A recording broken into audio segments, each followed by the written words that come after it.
suffocating. I'm waiting and always hesitating. Kryptonite desires set my heart afire.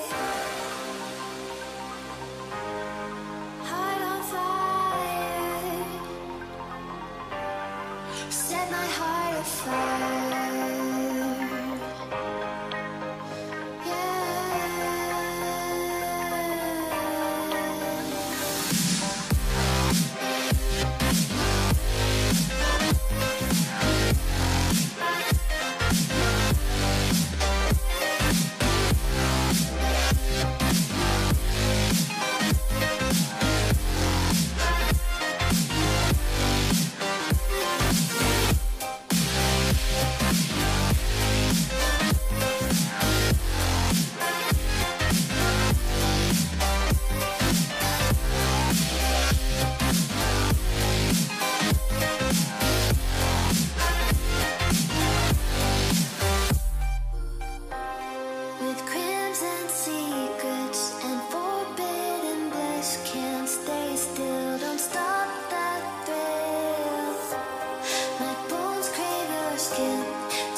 Bittersweet heat is suffocating. I'm waiting and always hesitating. Kryptonite desires set my heart afire. Heart on fire. Set my heart afire.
Hey everyone, welcome to CHSLive today. I'm Leo. And I'm Lenny. I'll be giving you an update on today's show about the burglary that happened in Cleveland yesterday's morning. That's right, so make sure you stay tuned.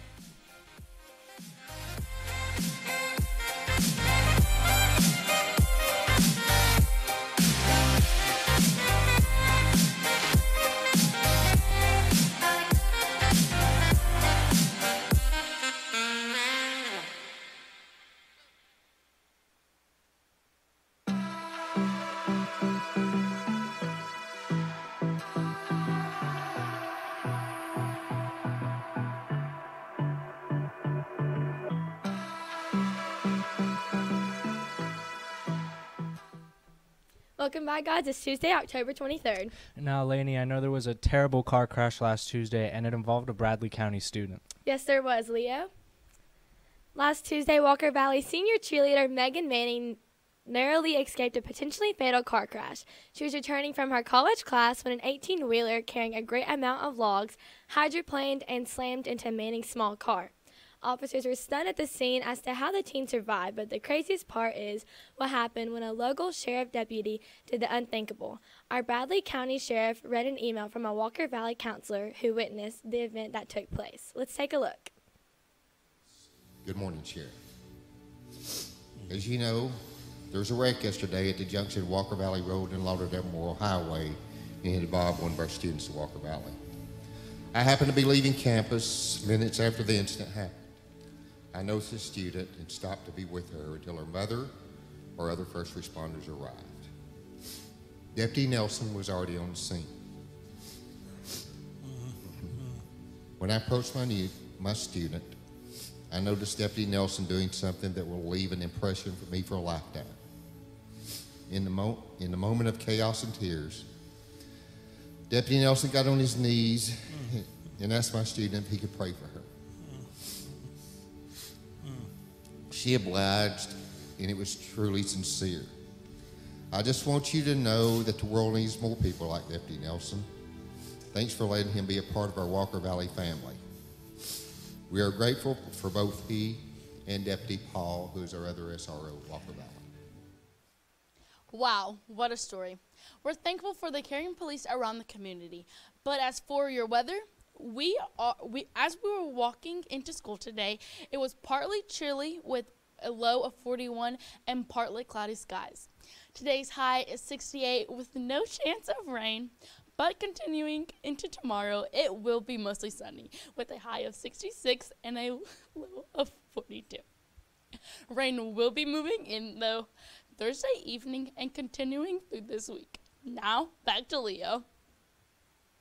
Thanks, Lauren. A burglary suspect who led Bradley County Sheriff's deputies on a pursuit is now behind bars. Early Monday morning, a homeowner called 911 after he found his back door slightly open and a man inside his home. The homeowner and the suspect, identified as 31-year-old Cody Tyler Appling, got into a fight as Appling tried to escape the home. The fight ended with Appling fleeing the home in a gray Ford Ranger. Appling led officers on a short chase before they took him into custody. Now let's head on over to Christian for sports. Thanks, Leo. I'm Christian Elias here with a story on the NBA turned boxing. The NBA suspended Los Angeles Lakers forward Brandon Ingram for 4 games, guard Rajon Rondo for 3 games, and Houston Rockets guard Chris Paul for 2 games, all without pay, for their roles in a fourth-quarter fight on Saturday night in Los Angeles. Houston's coach, Mike D'Antoni, disagreed with the severity of Paul's penalty.